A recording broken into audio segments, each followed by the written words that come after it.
Are you still seeking a one-week delay in order to testify? On the advice of my counsel, I respectfully exercise my Fifth Amendment right and decline to answer that question.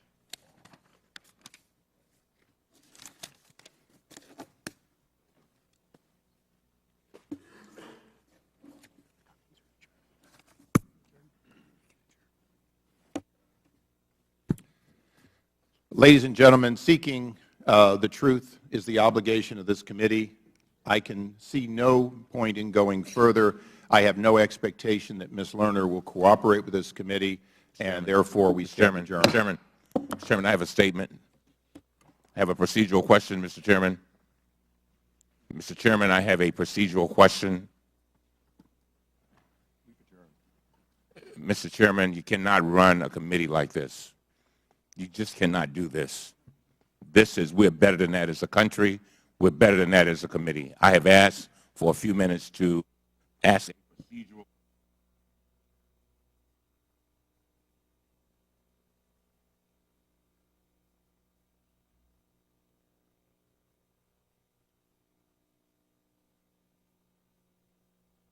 What's the big deal? May I ask my question? May I state my statement? You're all free to leave. We've adjourned, but the gentleman may ask his question. Thank you very much. Mr. Chairman, I have one procedural question, and it goes to trying to help you get the information by the way that you just asked. What is your question? Let me say what I have to say. I've listened to you for the last 15 or 20 minutes. Let me say what I have to say. Chairman, I have one procedural question. Ms. Lerner, you're released. You may. But first, I would like to use my time to make some brief points. For the past year, the central Republican accusation in this investigation.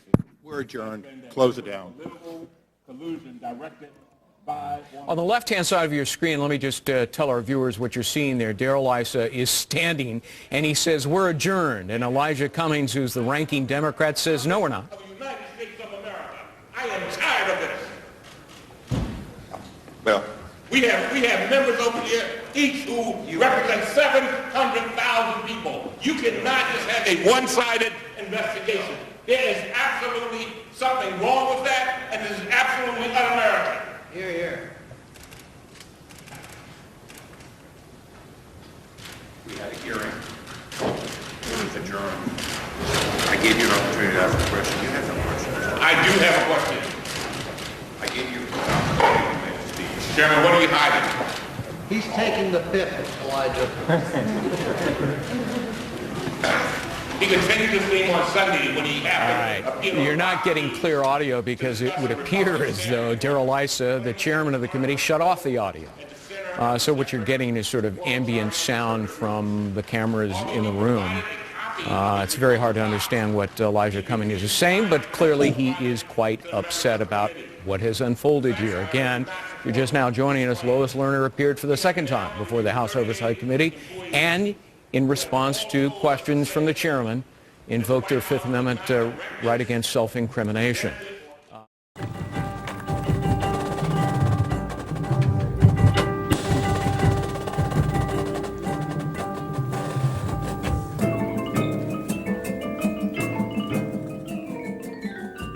Welcome to the Citizens Reporter. I'm the host and editor, Diana Longry. Thank you for tuning in. We invite you to call in with questions or comments for us this evening because, after all, public access TV is the Citizens TV. This evening, I think you're going to enjoy this special edition of the Citizens Reporter. I have with me, of course, Mr. Mark Bradley, who is a regular citizen reporter here on the program, and he's got a couple of news stories that he wants to talk about. But we have a special guest with us this evening, Patrick McClellan, who is here to talk about the recent legislation with regard to medical marijuana. And he's got some of the inside stories about what went on, some of the negotiations, and he's got some comments on the bill that was passed. So with that, I want to thank Patrick to our program. Thank you for being here. Thank you very much for having me here. It's nice to be able to give the patient's point of view. That's very good, yes. And so why don't we first turn it over to Mr. Bradley, and he'll go through a couple of news stories that he wanted to highlight for the week, and then we're going to dive right on into the legislation and hear a little bit of the background, how you came to be involved with this, and we'll go from there. So, Mr. Bradley, take it away. Okay, well, I usually would be touching on articles that are here, but I do have something that's from about 10 years ago, 2004 it actually is. And it happens to be my own editorial that I was giving to the review in Maplewood here. Oh, so you were looking at old newspaper clippings that you had in a corner somewhere. Exactly, but I found it so prescient with what's happening today with, if you've been following what we've been talking about for the last about 5 or 6 weeks, we've been talking on the Maplewood Bowl and what's going on there. Well, and I see that the title of it is Stop Constructing Low-Income Housing. Exactly. So it says here we already carry a large share of low-income housing on the east side, Maplewood, North St. Paul, Oakdale, and the east section of St. Paul. It's time to put a stop to this type of construction. I sound like a NIMBY, but that would miss the point. Exactly. So, you know, it sounds to me like you've been a champion for having a very comprehensive housing plan throughout our community, that we don't focus on just one type of housing, that we approach it in a holistic manner, that we have all types of housing stock, because if you only have one type of housing stock, that you do a disservice to your community. Right. But let's move on to what Patrick has to Exactly. talk about. So first of all, Patrick, tell the viewers a little bit about your background, how you became interested in becoming a citizen advocate. About 2010, I had lost my career due to, I have a rare form of muscular dystrophy called mitochondrial myopathy. It's a cellular energy disease. And for me, it causes severe muscle spasms, peripheral neuropathy, and also a lot of muscle weakness. So after I had lost my career, as my progression of the disease, because it is a degenerative and progressive disease, I really didn't have all that much to do when suddenly, you know, I'm now at home, and I kind of decided that I should start looking into other things. And I had noticed on Facebook that people were discussing the possibility of medical marijuana coming to Minnesota, and that was in 2012. At about that same time, I had an attack, because what I have attacks, the muscles will start to twitch about an hour prior to an attack, and then I will have a massive attack of severe muscle spasms. Most people have had a Charlie horse before in their calf. It's basically the same thing, but instead of just the calf muscle, then the shin muscles will start to spasm. The muscles will pull against each other, and then the feet will spasm, the tendons underneath the knee, it will progress all the way up into the abdomen, and my entire body can go into what becomes a massive Charlie horse. I had an attack that was so intense it left me trapped between the wall and my bed for 2.5 hours. Oh my gosh. And I thought I was going to die. I really thought that my wife was going to find me dead when she came home. Yeah. After that attack, I really realized that I need to do something else. I currently take 26 pills every day. I take a combination of neuropathic painkillers, anti-seizure drugs, muscle relaxers, and then also high doses of vitamin. Right, because that's really part of what the issue is that you can't relax Correct. those muscles, and because they just keep pulling and pulling and pulling, and as much as you might want to try to think relax, you just can't. In the moment you get one muscle to relax, then the one right next to it starts to pull, and then you have to think about that one, and then it starts all over again. And I've even heard of some folks where that even when they're eating, that they can get that in their esophagus. Correct. And then they feel like actually that they can't breathe, and they can't control that, and that's a scary thought too. It is, and when I have those spasms, what it becomes is basically dry heave. I will start to, like I'm about to vomit, the muscles that will make you vomit start to spasm, and then it looks like I'm about to get sick. And when I was working, I was a chef for many years, that would have a tendency to kind of frighten people. I bet. My doctors then, after that attack, they gave me medications that I now currently wear, or wear around my neck. One of the medications is quinine, and my instructions from my doctor is to take quinine and Xanax and chew up those in the middle of an attack. The FDA has said that chewing up quinine and doing it that way could be fatal. Oh, really? So after really thinking about that, I decided I needed to try something else. My uncle had multiple sclerosis, and he had used cannabis to help his muscle spasms. He had passed away at the time, so I really hadn't had an opportunity to talk to him about it. So I decided to maybe try it. I had tried the brownies, but the problem with eating it, because I really didn't want to smoke it, the problem with eating it is it takes at least 45 minutes or an hour for it to take effect. So I looked into what's called vaporizing. And what vaporizing is you take, for me, a very minuscule amount of cannabis, and I put it into the vaporizer. And it's a machine that heats air less than the point of combustion and runs it through the cannabis. And when it runs through the cannabis, it takes the essential oils and the moisture in the cannabis and produces a vapor. It gives you the same amount of those essential ingredients as smoking without ingesting burning plant matter.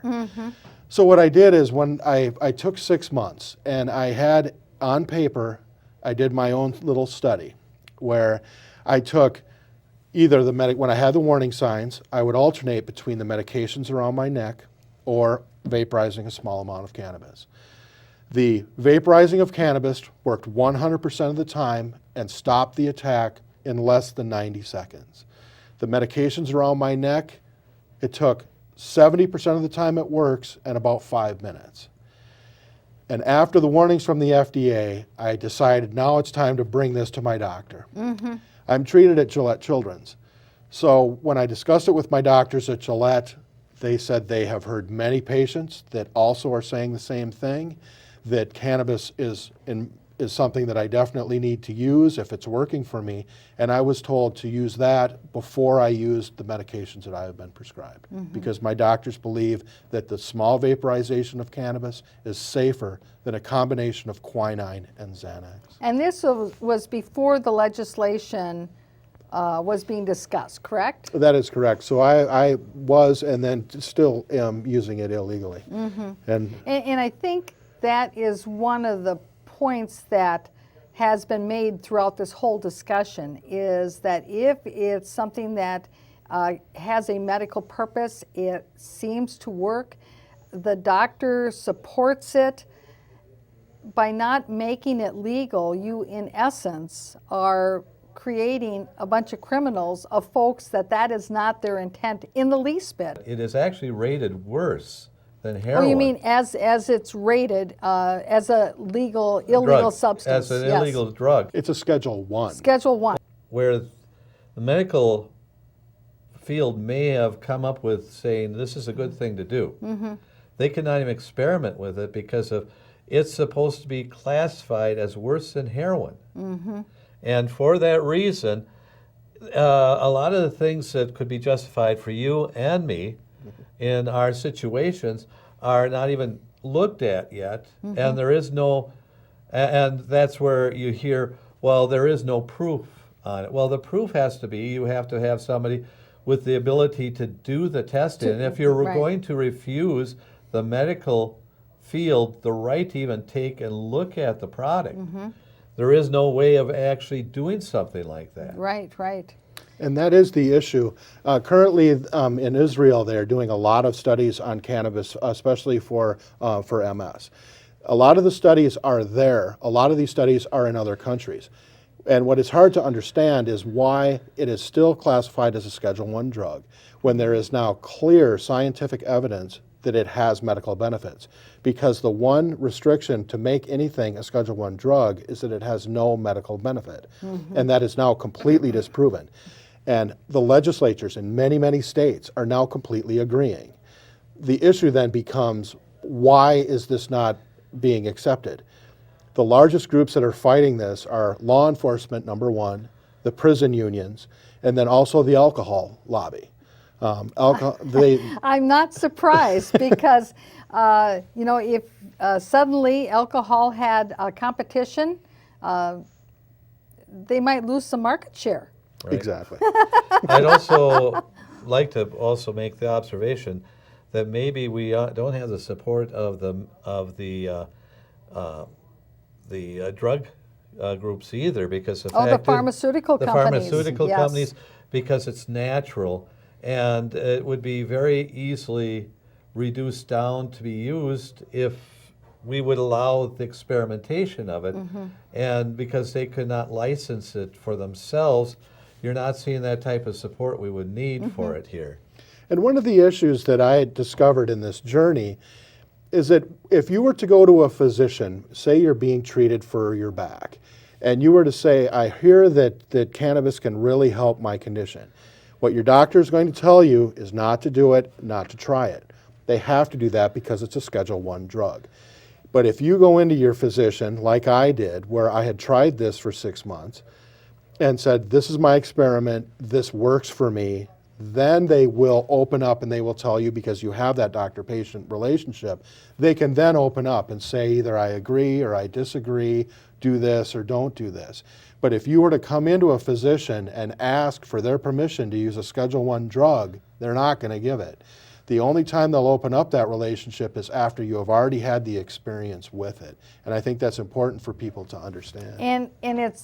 And I think it's good that you have explained that to our viewers, because I think most people would think that they would go into their doctor and do exactly that, say, I would like to try this, rather than go in there and say, well, this is my experience I've had, because many people are very cautious about maybe trying something that is classified as illegal. I mean, most people are law-abiding folks, and they may not think that they should try it, or that they should acknowledge that they have tried that and to go into their doctor. But there is that doctor-patient relationship where the doctor has to abide by that relationship also. So there's a certain amount of confidentiality in that relationship, correct? Correct. And another issue with that is what they're discovering now is the CBD oil for seizures. And that's really it becomes a very sticky wicket, I guess is one expression, that puts in with the doctors, because what happens is when you are the guardian of a minor child and you go into a doctor in a state where it's illegal, and say, I want to give my minor child this oil. Or if you say, I have been to Oregon, I have been into the programs, this really works, I want to bring it here. A doctor's job at that point in the state of Minnesota is to report you, because you are giving your child a Schedule I drug. It is their responsibility to turn you into Child Protective Services. Because they're a mandatory reporter for that kind of thing, for children. Exactly. Right. And it does not matter whether it works for the child or not. And these are the things that we are trying to fight for, is that when you have patients that have the experience, and even children that have the experience that have gone to states where it's legal, they know it works for them, they want the seizure reduction, they want the spasm reduction. We're not in it to get high. And that's a very important thing to realize. What I discovered when I did my experiment is I can use a minuscule amount of cannabis. I was a recreational smoker when I was in my 20s, and I quit because I do not like the high. I don't want to get intoxicated. I want to treat my symptoms. I can titrate the dose is basically what it's called. I can use such a small amount that I don't get high, but yet it kills my spasms. The problem is now with the new bill, with what we'll get into, is that's not going to be possible. What they have legalized for the patients is that whole thing will not be possible for people like me. Okay, and we'll get into that in more detail, but we have a caller on the line right now. Excellent. So let's invite our caller. Thank you for calling in. Questions or comments? Mayor Longry, thanks for bringing up this very important subject. And for the guest to come on to talk about this, it sounds like he has the inside story of what went on down at the Minnesota Capitol. My question is, with all the seniors in the estate, and with so much pain from cancer, from old age, from all their other kinds of disabilities, how could it take them so long to ignore this simple solution? Because I see every day how many older people they have on all these hardcore opiates and morphine drugs that put older people, especially, and younger patients oftentimes in delusional states, and then they classify them as having dementia. Was the pharmaceuticals the reasons they couldn't get this right, or what went wrong? Thank you. Well, you know, the caller makes a good point, is that many of the drugs that are being used currently for pain can have an impact on a person's mental state. They also are very addictive as well. Yes. Like Tylenol 2, I believe, is one of those. Tylenol 3, yep. Or 3, yep. The caller makes probably the best point there is in this entire fight, is what conditions were basically chosen with a dartboard. They don't make any sense. Pain, nausea, it's scientifically proven that cannabis helps those conditions. The issue is very simple. It's about money. The only people that stop this and produce this bill, which in my opinion will not work, is law enforcement. Law enforcement makes money with cannabis being illegal. They really don't care about the medical part. What law enforcement believes is that once you bring in medical, and then people see that cannabis is not the evil boogeyman that we've been told since the 1970s, once they realize that, then it will be easier for recreational to come in. And if recreational comes in, law enforcement will lose about 40% of its arrests for drugs. They make money from the federal government from the drug war, which they get based on the number of arrests. Mm-hmm. They also do forfeitures. They also make money from the fines. All that will be gone. So law enforcement lobbyists are working extremely hard to make sure even medical doesn't get here because they're afraid of recreation. But right, because basically it will harm the jobs program.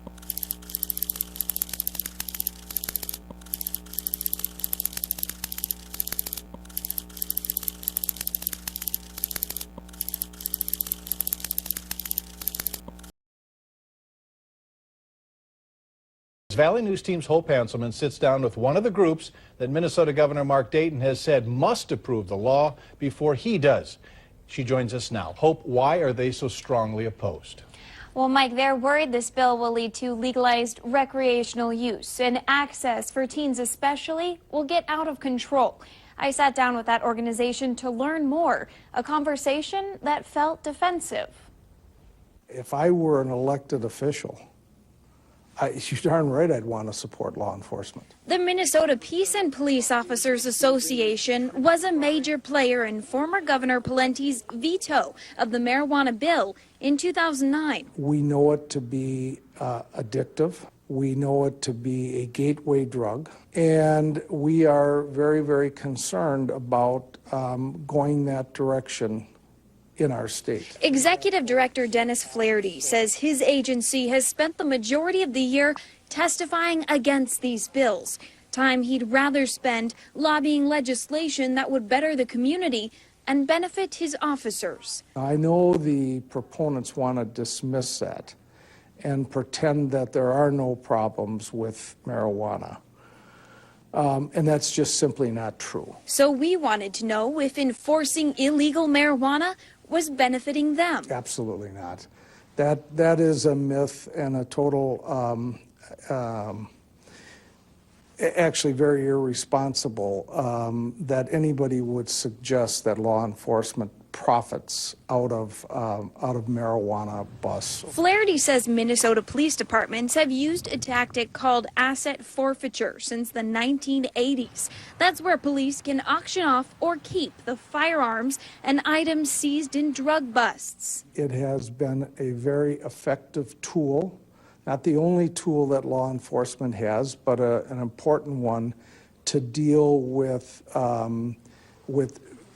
people heavily involved in drug trafficking, drug sale, that type of thing. Even so, Flaherty denies forfeiture has anything to do with their opposition to the bill. The number of marijuana busts that are done in the scheme of all of drug enforcement, is very small. The number of busts may be small, but the amount of money involved can be huge. Last summer, Minnesota law enforcement made one of their biggest seizures in years, a $4.1 million pot-growing operation near Hinckley.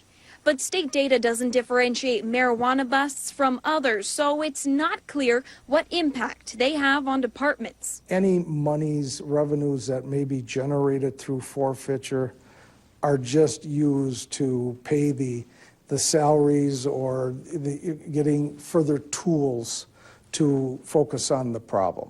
But wait, didn't he just say the opposite? Actually, very irresponsible that anybody would suggest that law enforcement profits out of marijuana busts. Some proponents say this idea of forfeiture is even more important to police departments as federal funding for drug task forces is dwindling. But Flaherty says that's not their concern. The point is the impact that money really has on how bills get passed or don't get passed and how they're crafted and drafted. Now, it sounds like we have another caller on the line. Definitely. So let's invite our caller to the table. Caller, thank you for calling. Yes, I have a question for you, particularly to Patrick. I'd like to get your opinion on one thing. You had the president or the head of the Minnesota Police and Peace Officers Association testifying against the medical marijuana bill, and he actually got into making medical statements like, people that are on medical marijuana, start doing goofy things and so forth. I'd just like to get your perspective as a person that was a proponent for medical marijuana. What is your feeling of law enforcement making medical statements without truly having a medical background to make those statements? Thanks. Law enforcement has no business making medical decisions for me. My medical decisions need to be made between myself and my doctor. I do not ask the person that works on my car. I do not ask my neighbor. They are not qualified to make those decisions. Law enforcement is qualified to enforce laws. They are not qualified to make the laws. And what I do not understand is why the governor would give over his veto pen to law enforcement. What the governor did was to say, I'm going to ignore 70% of the people of the state of Minnesota who are for this bill. And I'm going to ignore a legislature, a bipartisan legislature that's going to pass the law. What I'm going to do is let law enforcement craft their own law, and I'm going to make that one and sign it. That's what happened. Right. And it's completely ridiculous. Well, and I think if I recall back in his election for governor, he was endorsed by the police, correct? Correct, and he needed and wanted their endorsement again. Whether he will get it, well, I think we're waiting to see. But I think that played a big part of it, was law enforcement unions basically got him elected, and he needs them again.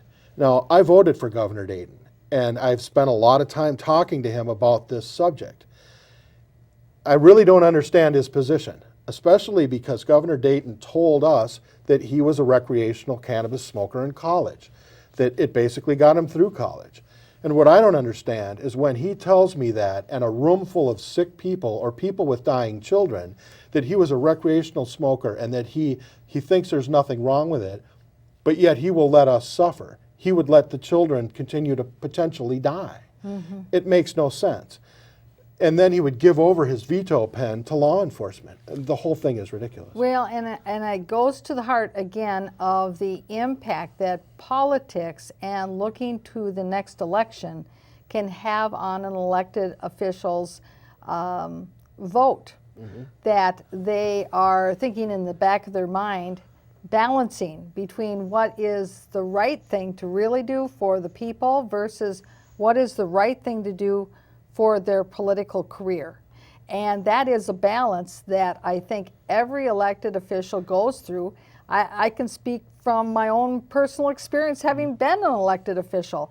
I know that when I was mayor and we had during the Great Recession, we were approving union contracts and they all wanted 3% raise when I know that 50% of the construction union guys in Maplewood are out of work, that they can hardly make the payments on their house, and just like other people in Maplewood could hardly make the payments in their mortgage payments. And we've got union folks all looking for a big piece of the pie, that like as if nothing was going on in the economy. You know, I just said it right straight out. I says, you know, I know this is going to be held against me in the election, but I cannot vote for this. And I was the only one out of 5 who voted no. And believe it or not, in that campaign, the next campaign, guess who came out in full force with all the big color ads against Diana Longry? All the people whose contract I voted against. Yep. And so that is a challenge that every elected official does have. What is the best interest of the people versus the best interest of your political career? And I understand that, and I really don't blame the politicians, at least most of them. And I understand the theory of the greater good, because a governor has to look at what is good for all of the people of the entire state. And when you're talking about a bill that, our original bill, that could have helped up to 38,000 people, that is a lot of people. But they do have to balance what's the greater good. And I think a lot of, especially the governor, will say, it's more important for me to get elected because I'm going to do more for the 5 million people of this state than if I risk it by doing something that he thinks might harm. A lot of governors play the game where they wait, because realizing that there is a level of national interest that's already out there, that they sometimes play the waiting game where I don't have to take an action on it because there is already a movement and an impetus nationally. I remember when it's only 2 states that had passed, now it's, what is it, about 15 states are allowing some form. 22. It's now 22. Maybe it's a whole lot easier being somebody who has signed on to it after 50% of the states have signed on. And I really don't understand why, when you get to numbers as high as what medical marijuana polled in the state of Minnesota, you don't see numbers like that for anything. You don't see anything over 65%. No. That does not happen. You also don't see the bipartisan support that there is for this. Yes. How in the world could any governor give over his pen and allow law enforcement to destroy a potentially good thing for a lot of people with that much support? To me, that kind of shows how much influence money really has. That, you know, a lot of this is all about money. But on the flip side of it, I also learned the most important lesson I think I've ever learned, is that it is possible for a small group of dedicated people to go up to the Capitol, to work with your legislators and to make it happen, to do the impossible, to do what a governor says he will not do and to make him do it. And a small amount of people dedicated can make that happen. It's still possible in the United States. And I think you had mentioned that you're not particularly happy with the legislation as it is today, but at least your point is that it has been passed, and now we have that chance we can tweak it. Correct. And then you can bring about amendments to it to make it Right. so that it is a functional piece of legislation. The real issue here is that it's, again, we're talking about that Class 1. That's not the state that put the Class 1 on it. At the federal level, they could change the classification, correct? That's what I'd Yes. love to see. If they change the classification, it will open the door to make this right. That's what is the first thing that needs to happen. But on the state level, there are many different ways where that can be bypassed. Right. It's been done in many states. Arizona is an excellent example of a well-run, well-regulated, well-functioning medical marijuana program. The initial bill that was put together and introduced in May of 2013 was basically a replica of that. What we wanted to do was to make a copy of the best one that's in the United States. And in my opinion, what we ended up getting is so far the worst one in the United States. Well, and you hear so often when people are debating this issue, and if they're on the side that doesn't want it to pass, they often describe cannabis as being a gateway drug to all these other drugs. And myself personally, I don't see where that argument actually holds up, because it's not any more, in my mind, not any more of a gateway drug than alcohol would be a gateway drug. That if alcohol doesn't do it for you and you feel like you need a different high, well, then you're going to stop using alcohol and try something stronger.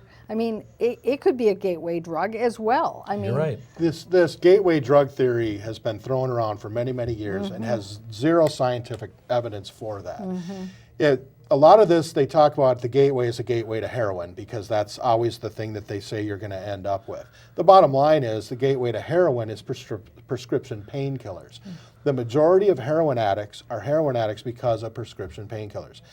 If you look at the largest populations of heroin users, they're in Asia. If you look at the smallest amount of cannabis users, they're in Asia. The two don't combine. It doesn't work that way. In Time Magazine, many years ago, had a really nice article about the gateway theory. And their example was, if you go into a Hells Angels meeting and ask them how many of them rode a bicycle when they were kids, 99% are going to raise their hand. Does that mean that riding a bicycle is a gateway to a violent motorcycle gang? It is not. It makes no sense. there you go. Now I We got another understand. caller, Yeah, yes. we have another caller. Caller, thank you for calling. Questions or comments? Hello, excellent show. And this question is for Patrick. Patrick, I applaud you for going to the Capitol and fighting for those 38,000 people who are in need of this legislation to go through. But what I was wondering is, as you said, it takes a small amount of people to make big change.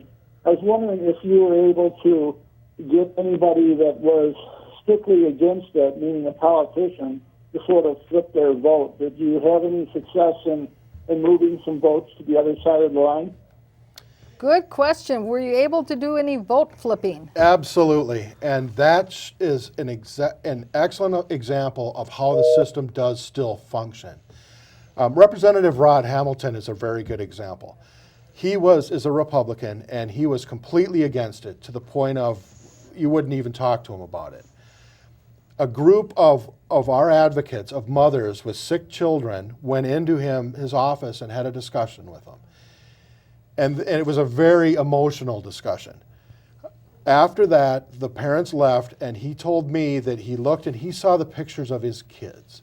And he said, I would do anything for my children. A couple weeks later, I went in with him with two other advocates with a child with seizures, and also a very good friend of mine who has been an advocate for this for many, many years. We went in and talked to Representative Hamilton, and again had a very tearful discussion. And Representative Hamilton has multiple sclerosis. At that point, he said he was this close to flipping. On the Senate floor, Representative Hamilton made one of the most amazing and emotional speeches about how he flipped. He changed his vote, and he talked about the patients that came to his office and made him realize that this is something that we need. Afterwards, after the vote, I had run into him because he was coming out of the elevator and I was going into the elevator. And in tears, we both were, as I thanked him for doing the right thing. Yeah. What that shows is citizen government still works. A couple of people in the office of a legislator can change their minds. The system still works. And I think it's so important for our viewers to hear that, because people often come away from politics feeling disenfranchised, that it doesn't matter what they say, what they do, that those people are just going to do whatever they want anyway. Who has any power over the system? And I think you're right. I think that with a committed group of people that know the facts, know how to talk about it, know how to present, how to overcome the objections, and that they're not lobbyists, they're just regular folks. It's a human story. And after all, the representatives are supposed to be representatives of the people. Right. And they have to hear the human story, not the lobbyist story. Exactly. And the issue is people have to make it happen. I never knew that I could go to the Capitol and I could go from door to door to door. If they have a minute, they will let you in, even if you're not one of their constituents. If you are a citizen, and especially if you are one of their constituents, you will get in to talk to them. And you can change their mind. Senator Hall was my senator, and I spent a lot of time with Senator Hall. Republican, he is completely against it, but over time, in all the committees that I testified with and Senator Hall was in, he gave some of his objections. The bill was modified to help those objections. He helped us craft this bill to make it so when it got to the Senate floor, he did not vote for it himself, which is fine. But what he did was he added enough amendments to get some of the other Republicans that were on the fence to vote for it. So even a person who is against you can help you. And it's amazing to watch that process happen. And that's really part of this whole process of compromise as well. And that it isn't legislation just written one way to serve one person's wishes, but that you do talk about it and tweak it and try to get it to a form that is going to be agreeable so it will pass. And as you mentioned, you're hoping that there'll be some additional modifications to Right. it. A lot of them. So we have only like about 20 minutes left, so I want to make sure that we can get to some of that as well. So maybe tell our viewers a little bit about the legislation. What does it allow? And then we'll go from there as to what you would like to see it allow. The bill currently allows a specific group of conditions. A physician will have a piece of paper. If you have those conditions, they will sign it off. Then you go to the Commissioner of Health. The Commissioner of Health is going to decide there are pills, liquid, and oil that has been legalized. And there will be no smoking and no leaf cannabis. So it is only those options. The Commissioner of Health is going to decide what combination of CBD and THC a specific condition will get. So he is basically going to decide for every MS patient, for every seizure patient, for every patient with Crohn's. They're going to come up with this specific recipe for that condition. So he supersedes what the doctor would prescribe. Correct, because the doctor... that sounds ludicrous. It is all ludicrous. But it actually gets, technically, it gets worse. Oh. So then it goes down to then it will go to the pharmacist who is going to dispense this. So I would go to the pharmacist dispensary, and that person then we are going to, I guess, have the conversation of how much of this I'm going to be using, what my dosage is going to be. To me, none of this makes any sense, especially because when I use leaf cannabis, I can use a minuscule amount to treat my symptoms and not get intoxicated because I don't want to get intoxicated. I can't be intoxicated every day all the time. What they have legalized for my condition is oil, which on the street is called hash oil. It is a condensed version of marijuana. It is 10 times more potent. It is 10 times more valuable on the street. It is not possible for someone like me to titrate or to use a small enough dose to not become intoxicated. Not only that, using vaporizing oil takes equipment. A basic vaporizer for oil is going to be around $200. A good quality one is between $500 and $700. Most patients are not going to be able to afford this. The other issue is when I'm having an attack or an MS patient is having an attack, they are not going to be able to get into a vial of oil, heat up the apparatus that is necessary to get the oil hot enough. Use one hand to put the oil in, get the vapor going, start to get it into the lungs, and then cap it all at the same time when they're having an attack. It's almost going to be impossible to do that. Also, that dose, even a minuscule amount, because it's 10 times more powerful, is going to get me intoxicated. I don't want to get high. I explained to every legislator, because a lot of them said, well, you guys just want to get high. And you guys just want to have leaf cannabis because you're going to sell it to your friend. And we don't want you to get, the original bill said 2.5 ounces. And Governor Dayton himself said, well, 2.5 ounces, if you have that, that's too much, you're going to sell it to your friend. So what they end up legalizing is oil, 10 times more powerful, and with this pharmacist thing, there's no limit. So I could get any limit of something that is worth 10 times on the street. I mean, none of it makes any sense. Right, and I could see where that actually opens up that what they're concerned about, that somebody's somehow or other going to sell it to their friends, because as you mentioned, that much more concentrated oil has a much greater street value than a little bag of weed. A lot of different sicknesses are related, including Parkinson's is one that's been mentioned many times also. Well, and what I see about this process that you've described is that it's left the doctor out of the loop. Right. Correct. Because the doctor is the one that's working with the patient. So the doctor starts the process, but then in the end, the doctor isn't even the one deciding how much to dispense. But the doctor still is in the position where the doctor will be monitoring. I see. He will Okay. still be doing complete monitoring. And that's important, is the doctor will still Okay. monitor how it is affecting and if it is helping and if it's not. And that is all a requirement within the bill. So doctor supervision over the program is still a big requirement. But the main issue that a lot of the advocates that even fought for this are saying, including myself, we may not even join this program, because what the law says is if I continue to have leaf in my possession, if I am caught with leaf cannabis, it's going to be a felony.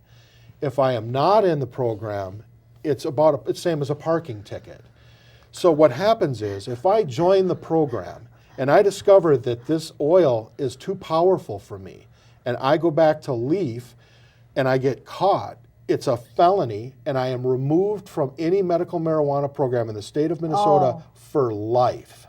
Oh, that's a penalty program for sure. Correct. So Wow. instead of giving patients an opportunity to use what we need as medicine and avoid having legal problems, they've done the opposite. They're making it so we very easily could be, and that's why a lot of patients are not. And that's why I feel that maybe because of when we talk about all the different sicknesses that would be affected by this, and realize that most of these sicknesses are already being covered by some other drug, a lot of the drug companies don't want to put the money in, they don't want the research any way to resolve Well, it. and that would be another question. Is it covered under your medical insurance? No, they will not be covered under medical insurance. And then the other part of this too is it's odd that the pharmaceutical lobbies are not there. When we were testifying at the Capitol, there were never pharmaceutical lobbyists there lobbying against it. The only people lobbying against this is law enforcement because of their fear of losing their money. Right, and perhaps the pharmaceutical companies knew that the law enforcement lobby would be a formidable force, and they didn't have to spend any extra money on it because it was covered. And the bottom line is this: the deck is stacked against the patients. That's what this law became. Right. And I think this was done on purpose. This was done because law enforcement are the ones that wrote the bill.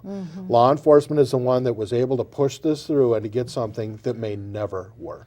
Now, I understand we have another caller on the line. Right. Great. So, caller, thank you for calling in. Questions or comments? This bill, as I mentioned before, would hopefully cover 36,000 Minnesotans. I'm just wondering, with this new bill, is that correct, or is it much lower than that because of the differences here? It is very different. This bill will cover about 5,000 people, leaving 33,000 people out of this. The other issue is that the original bill, 1818, HF 1818, would have been completely paid for by the program, costing the taxpayers nothing. The bill that passed is going to be paid by the taxpayers. And that's what really needs to be looked at, is why are we creating a system that is going to be paid for by taxpayers when the other system would have been self-generating its own money? And another issue in this is now we're having manufacturing facilities. Why is a company going to come in and produce a laboratory, create a laboratory that's going to cost millions that they have to pay for 5,000 patients? It doesn't make any sense. All this was put into this bill to make it never happen. The original part of this bill, prior to it being amended, was that it would have included leaf, but my doctor would have had to have had the leaf marijuana at his clinic. If I had an attack, I would have to get to Gillette, and my doctor would have to administer this. Now, that was written into the bill.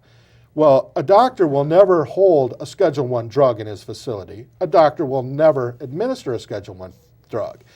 Law enforcement knows that. They Right. put that into the bill And to you make would- this stuff never happen. And you would never be able to get to the doctor's facility in order to even get the treatment.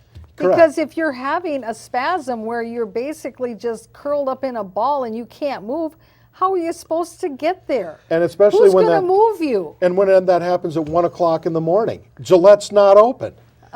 Oh, man. It was, and that kind of stuff was in the original bill. That law enforcement and Carly Moline, that was what they put together. We have on our team probably the best marijuana expert, legal expert in the country. She was the author of the bill in Arizona. She was the one working with us here. The political director for Minnesotans for Compassionate Care, Heather Ozzie. When Carly Moline and law enforcement sandbagged us and introduced this bill, they would not even let her look at it until after they did the press conference. They got a small group of patients and said, the governor's willing to do this, law enforcement is willing to do this is all or nothing for your child. And I understand, being a parent, if I was in there, I would have said yes too. I don't blame the parents at all, because if I was in their position, I would have done the exact same thing. And if Carly Moline would have came to us patients and said, you know, the only thing we can get is to help these children, all of us would have stood up and said yes. The Crohn's patients, the MS patients, all of us would have said we're on board. But instead, we got sandbagged. They wouldn't even let the leading expert in marijuana law look at the bill. They just rammed it through, and we were out of the picture. Carly Moline, who was the author, then never talked to any of the adult patients. She never talked to any of us. She was only interested, I think, in getting this for the small group, and the rest of us were pretty much, and still are, on our own. Now, the Arizona law that you speak of, how long has that been in force? I'm not sure how long that's been working, but it has been working for several years. Okay, and you had mentioned earlier in the program that you felt that that was actually one of the best bills in the nation, and that you were hoping that ours would have been patterned after it, correct? Correct. That was the intention of House File 1818, the original bill. Also, Senator Dibble had a very good bill in the Senate, and that passed the Senate with a veto-proof majority in the Senate. And that was another excellent bill, extremely restrictive. It would have made 38,000 patients involved. It would have been an outstanding bill. But again, getting sandbagged by the governor and by law enforcement. And So it was really at the House level then that it started to unravel. exactly. What we got into was a fight between the House and the Senate. We got into a fight between internal politics. And what ended up winning is money and internal politics. I am sincerely hoping that this helps some patients. And if it only helps the patients, the kids with the seizures and the seizure patients, that's fine. I'm all for that. And then we succeeded. If it helps one kid, we did a great thing. And that's what's important. It isn't that it can't be done.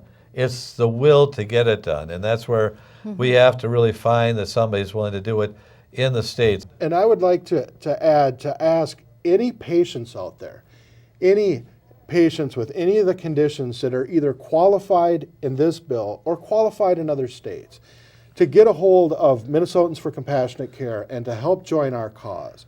Because what we need is more people that are willing to stand up. And I understand it is very difficult to stand in front of a camera and admit to using an illegal substance. But unfortunately, it's only us, the people, that can get this done. The more patients that we have, the better we're going to do. We need the army up at the Capitol of people with ALS and with MS and all these other conditions demanding that their legislature do what we need to have done. The next legislative session is an excellent opportunity to help make all those corrections. Yes, please help join our cause. And we if, need the people. and if your legislator or senator voted for that bill, support them. Correct. call and write. Call and write Governor Dayton. Tell him you're unhappy with this. Call and write your representative and your senator in your district. Go to their office. They will definitely see you. All you need to do is walk in and say, I'm a constituent in your district and I would like to speak to you. Thank you so much, Patrick, for coming out here to the Citizens Reporter. That's what Public Access TV is all about, having an opportunity for us to talk at a greater length about topics that are of interest to our community, rather than just sound bites that are very shallow. So thank you. Thank you. We'll see you again next week. Until then, bye-bye. So I've been here for 10 years. And when I was a freshman, this came up for debate as well. And I sat my children down because on line 3.1, I would qualify. My kids were in 4th grade and 6th grade at that time. And I sat them down because it was important for me as a parent to understand how they would take a look at this if we would then, I was using the terminology as medical marijuana. And my son, again, being in 6th grade, he said, "Dad, I think I could support anything that would make you feel better." And my daughter, without hesitation, snapped back and said, "Even if it turns Dad into a pothead," right? I knew right then and there, as a parent, through the eyes of a parent, that I would not support this. Now let's fast forward 10 years. My cousin's wife called me and said, "Rod, I understand what your position is on medical marijuana." She goes, "But I want you to do me a favor. Will you please call this woman?" I did just that. I introduced myself, told her what my position was. She said that she realized that and understood it, but she also heard that I wasn't unreasonable. So we discussed the issues around that. Also had a number of parents come into the office, in which I'm so proudly able to occupy. There they are right there. And we were in tears. So they were sharing the story. And through the eyes of a parent, my position began to change. And I thank you for sharing your story. I had one caveat, one thing that was extremely important to me. And that was changing the terminology from medical marijuana to cannabis. Drove over to the University of Minnesota. And I picked up my son, who's now a senior at the University of Minnesota. I called my daughter, who's a sophomore now, at the University of Iowa. Where does time go, right? We started talking about this issue.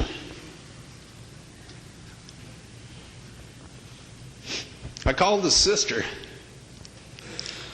I asked my son, I said, remember we had this conversation when you're in 6th grade. I said, how do you feel about this issue? He said, Pops, I'd support anything that'd make you feel better. Called his sister, the one that called me a pothead. I said, what do you think about this issue? And she said, you know what? We need to understand the medical benefactors of cannabinoids. That's a big difference, right? A big difference. Through the eyes of a parent, I look at this differently. And I thank you. My son then laughed, and he said, Dad, you switch your position on this, they're going to call you a flip-flopper. And I said, son, you know what? As the information is presented to you, it's the responsible thing to take that information. And, there's some that would still believe the world is flat if they did not change their mind on issues. And then I went on to say that only a fool and a dead man never change their mind. I want to thank you for sharing your story. So I'm proud to be a flip-flopper on this issue, and you have my support. Thank you, Mr. Speaker.